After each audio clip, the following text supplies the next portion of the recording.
What's going on, YouTube fam? It's your boy Tony 2 Times, and we back with another episode of Hood Tales, man. Before I start, be sure to like, comment, share. Definitely watch the video to the end. Let's get right into it. Sometimes in the streets, certain people make it to the top of the food chain. Whether it's from the work they put in, or the way they move in the streets, or knowing the plug and how to make things shake. But when people make it to the top, they sometimes get comfortable. And the only way to go is down. And on this episode of Hood Tales, we will discuss and what some say was the biggest narcotic takedown in Ohio's history. It allegedly all started to go left during a traffic stop in the Chicago suburb. Two men were in a vehicle with Ohio tags headed to I-80 East but forgot to use a signal, which led to police pulling them over and seeing what they had going on. According to sources during the stop, the two men seemed nervous, and as police was asking questions, couldn't get their story straight. When asked the reason for the visit, the men alleged to see a family member, but could not come up with a name. This will lead to police calling in the K9s and searching the car, making a big fine over 5 bricks of smack. But the catch was, the police already knew the men were coming to buy the weight because of their own investigation in Joliet, Illinois, of a street gang who was allegedly moving weight. The arrest of the two Ohio men would lead to a call being made from the big man in Ohio to Chicago, wondering what went wrong. But by this time, phones of the Chicago plug was already tapped, giving feds a direct lead to Ohio. Bringing the heat directly to Ohio, where a local man and rapper at the time was allegedly running his area of the city. Maceo Moore, aka Chase, was a big name in the area of East 117th and St. Clair, from trapping, robbing, having a strong team, and at the time, rapping as well. What Chase didn't realize at the time of his success in the streets, the feds had already placed an undercover agent in the city pretending to be a high-ranking trapper. But with all the money being made, Chase was just focused on keeping everything moving, dropping music at the time with lyrics reflecting his real life, driving through the hood, throwing money, foreign cars, even making a movie in which in a later interview he would admit everything was real.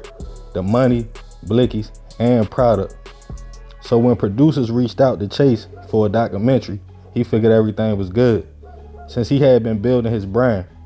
While being filmed and followed around with cameras, allegedly Chase spoke on how he came up in the game from trapping, getting weight, flooding the streets, until it went to robbing other hustlers for their stash. Chase gave the whole rundown, getting a female to figure out where the trappers live, and him and his team make the move, and if they have to, letting off shots. But another man, Keith Ricks, who was also a big name and big target in Ohio, would come up. Little did they know, the cameraman and producers were federal agents that had surveillance teams and wiretaps on the whole operation. Agents were able to purchase narcotics, figure out who was who, figure out who was the plug, and get a rundown of activity.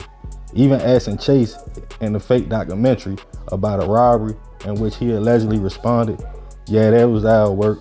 That's what we do when we hear somebody is getting money." Recorded conversation in which Keith would call Chase allegedly asking about a lick he could hit against anybody getting money.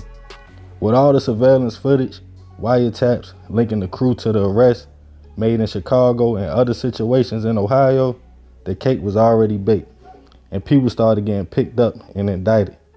Chase would be found guilty for trafficking smack and was sentenced to 17 years in prison and forced to forfeit cars and money. Prosecutors painted Keith Ricks as a leader and more of a boss than Chase, and trying to connect Keith to multiple robberies and hits in Cleveland. With the evidence on Ricks, he was sentenced to life in prison. In total, 60 people were charged. This would be labeled one of the biggest crew takedown in Ohio's history, from being on the top of the game to letting the feds infiltrate. This goes to show, the higher you go, the only way left to go is down. More of this story, quiet money is worth more than fame and street cred. Watch who you talk to, watch your homies, watch everything, because the feds is always watching when you are the man. So remember, we gotta succeed, not to fail, so we won't be just another hood tale. Man, crazy story, you feel me? First and foremost, shout out to Cleveland. You know what I mean? Hear a lot about them. A lot be going on in Ohio. And the crazy thing is, Chase was a rapper. You feel me? He was a street dude, but he was trying to switch it over. He was making moves. He was rapping. So he was doing what he was supposed to do and trying to turn his money legit. But by this time, they had already placed feds around him. They had already knew the movie he shot was made from everything real. The blickies was real. The product was real, the money was real, and he alleged it was all his.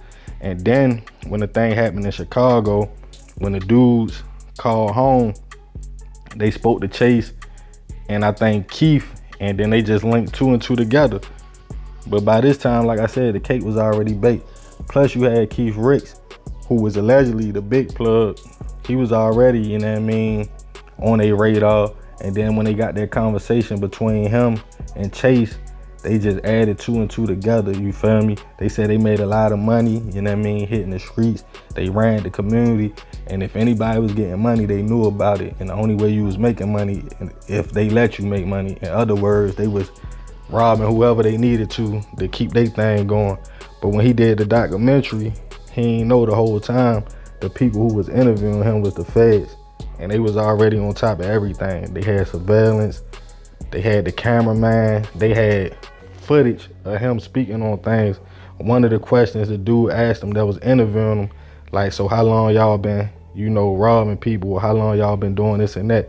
And he spoke honestly and he told the truth, not knowing they was the feds at the time. You feel me? But Rick's got life. You feel me? At least Chase got a chance to come home. He only got 17 years.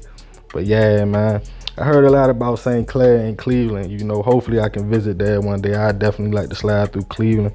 I hear a lot about them boys up there. But it's crazy because these be the dudes at the top of the food chain. So like I say, the only way that can go is down. And then I think in one situation, they was trying to say Ricks was telling. As y'all can see in this post right here, he was trying to say they was trying to throw dirt on his name. But I couldn't find nothing on that. And also, he got life in prison. So if he did tell, he ain't get no deal, man. But that just go to show you how wicked it is. And when your name get caught up and you the man, they coming for you, guns blazing. They gonna get you out the way, man. But yeah, man, crazy story. But y'all already know, man. Salute to Ohio. This another episode of Hood Tales. This your boy Tony 2 times. I love y'all, fam. Be sure to hit that like button if you made it to the end. I'm out.